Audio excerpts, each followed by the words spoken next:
Hello guys, अगर मेरे channel को सब्सक्राइब नहीं किए हैं सब्सक्राइब कर लें और बेल आइकन के बटन को क्लिक करके ऑल सेलेक्ट कर दीजिए, जिससे नए वीडियो का नोटिफिकेशन आप तक पहुंच सके।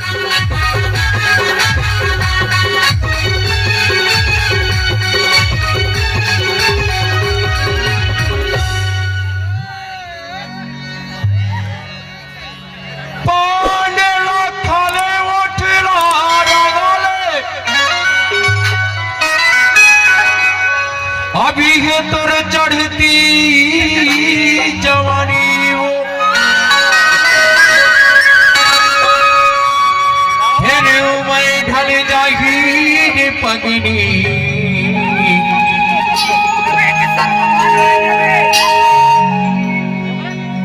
तब तो ना होगी वो पछतानी।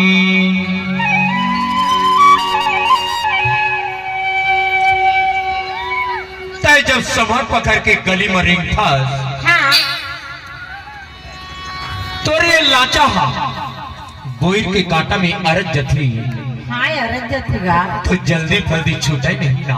हाँ। उसने तोर मोर माया, उसने तोर मोर प्यार, अरज गे नोनी अरज गई, तभी तो मैं हके था काय की था बोर कस कांटा या रज गे तोर में माया, आया रज गे तोर माया, बोर कस कांटा या रज गे तोर माया, आया रज गे तोर माया, बोर कस कांटा या रज गे तोर माया, आया रज गे तोर माया, बने चारा बने का तबिया, आजा बेगोनी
Yeah.